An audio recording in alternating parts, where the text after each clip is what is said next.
नमस्कार दर्शक बंधु आज 25 मे 2026 सोमवार सकाळ 20टी देश विदेशर बछा बछा मुख्य खबर आसतु जाना ता पूर्व वीडियो को लाइक शेयर सब्सक्राइब करूँ जहाँकि प्रत्येक दिन सकाल 5 देश विदेश खबर प्रथम पाइबे। जदि आम प्रथम खबर को जा साधारण लोक मिले आश्वस्ति 6 टंका कमिब पेट्रोल डीजेल भी एत टंका है सस्ता। हाँ दर्शक बंधु गोटे पटे भारत एवं पेट्रोल एवं डीजेल को दाम रे क्रमागत भावी सृष्टि करुवा बेले पड़ोशी देश पाकिस्तान को यार ओलटा चित्र सामना को आसुची। भारत में गत मे 15 तारिख रु केते रही बढ़िया प्रक्रिया आरंभ होईची एवं मात्र 10 दिन भितर 3 थर मूल्य वृद्धि जोगु ग्राहक माने चिंतार पड़ुछंती। जदि आम परवर्ती खबर जुआ स्वामी की पिला नाहंती महिला मृत पर क्या मिल संपत्ति बाप घर ना शाशुघर आश्चर्य कर आईन। हाँ दर्शक बंधु भारत समाज रे महिला मानक आर्थिक सुरक्षा और समृद्धि अधिकारी नहीं अनेक समय विभिन्न प्रश्न उठी थाए।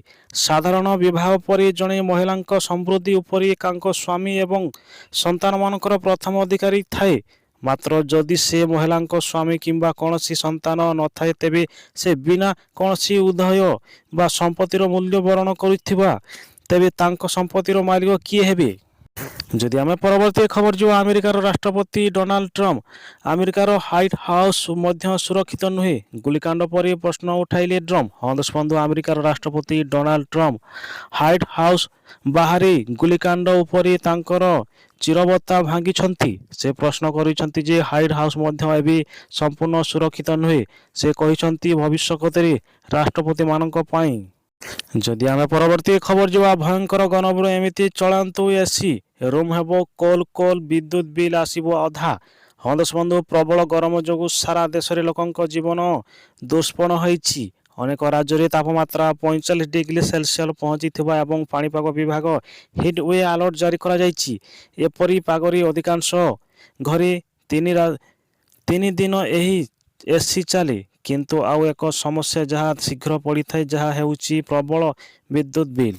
जदि आम परवर्ती खबर जो एमआईडी पूर्वानुमान अनुजाई झारसुगुड़ा सम्बलपुर बलांगीर बौद्ध नुआपड़ा कलाहांडी एवं खोर्धा भली जिला को किसी स्थान में मे 28 पर्यंत गरम प्रभाव स्थित देखा पारे।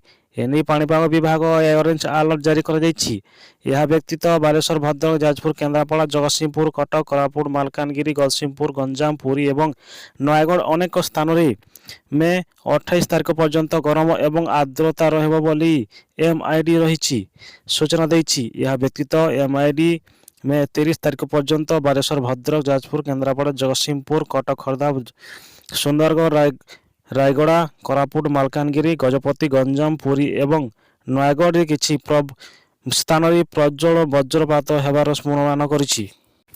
जदि आम परवर्ती खबर जो पाकिस्तान रे हिटवे ट्रैक पाखरे बड़ धारण विस्फोरण बीएलए कला टार्गेट 30 रु अधिक मृत। हाँ दर्शक बंधु पाकिस्तान रे बड़ धारण विस्फोरण वाइटैक एक रेल ट्रैक निकट में एक बड़ विस्फोरण घटी 30 रु अधिक जनक मृत घटी बेली 47 जन आघात होइछंती। हाँ दर्शक बंधु विस्फोरण एवं शक्तिशाली थिला जहाँ आंचलिक व्यापक आघात सृष्टि करिछि। आतंक मानकर डाक्तरखाना भर्ती करिथिबा बेले एही सरकारी डाक्तरखाना हरमुजंग प्रणाली भर्ती करिथिबा जना पड़िछि। जदि आम परवर्ती खबर जो आईपीएस रे स्थल रे बड़ धरण अदल बदल।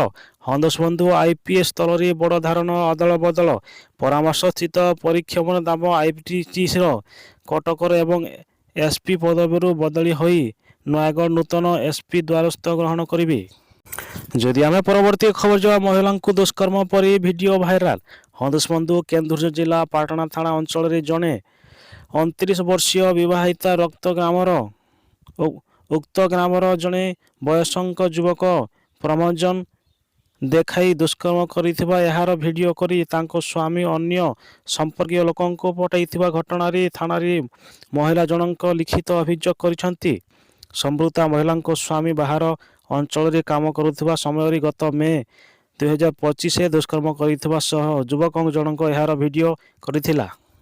जदि आम परवर्ती खबर जो नवीन को पाद छुई आशीर्वाद नेली भाजपा विधायक प्रशांत जगदेव कहले मो राजनीतिर जीवन। हाँ दर्शक बंधु पूर्वतन मुख्यमंत्री स्वागत नीलमणि राउतराय जन्म जयंती ଯୋଗ ଦେଇଥିବାକୁ ଆସିଥିବା ବିରୋଧୀ ଦଳ ନେତା ନବୀନ ପଟ୍ଟନାୟକ ଏହି ସମୟରେ ନବୀନଙ୍କ ପାଦ ଛୁଇଁ ଆଶୀର୍ବାଦ ନେଉଛନ୍ତି। ଭାଜପା ବିଧାୟକ ପ୍ରଶାନ୍ତ ଜଗଦେବ କହିଲେ, ମୋ ରାଜନୀତିର ଜୀବନରେ ଆରମ୍ଭ ବୋଲି ନବୀନ ପଟ୍ଟନାୟକଙ୍କୁ ଆଶୀର୍ବାଦ ଆଦର୍ଶ କରିଛନ୍ତି। ଯଦି ଆମେ ପରବର୍ତ୍ତୀ ଖବର ଯିବା, ରେଳ କର୍ମଚାରୀଙ୍କୁ ବଡ଼ ଭେଟି ଦେଲେ ସରକାର, ଏବେ ବଢ଼ିଗଲା ଦରମା। ହଁ ଦର୍ଶନ୍ତୁ, ହାଇ ସ୍ପିଡ୍ ଟ୍ରେନ୍ ସମ୍ପର୍କ ଏକ ଗୁରୁତ୍ୱପୂର୍ଣ୍ଣ ନିଷ୍ପତ୍ତି ନେଇ ଭାରତୀୟ ରେଳବାଇ ଦେଶବ୍ୟାପୀ 155ଟି ଟ୍ରେନ୍କୁ ଏକ ନୂଆ ହାଇ ସ୍ପିଡ୍ ବର୍ଗରେ ପୁନର୍ବର୍ଗୀକୃତ କରିଛି।